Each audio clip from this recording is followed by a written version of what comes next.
What's up guys, for today's video, galing po kami sa bayan, may inasikaso lang po.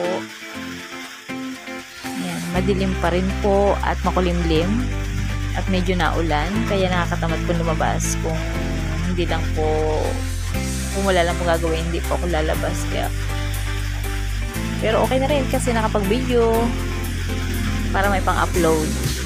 Ayan, tigil daw muna kami, bibili daw kami ng gulay.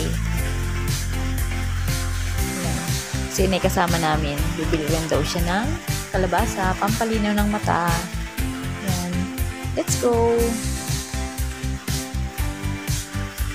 Karingals Building. Maganda na po dyan. Siguro 1 year or 2 years from now, puro building na yan. Puno na ng building. Yan.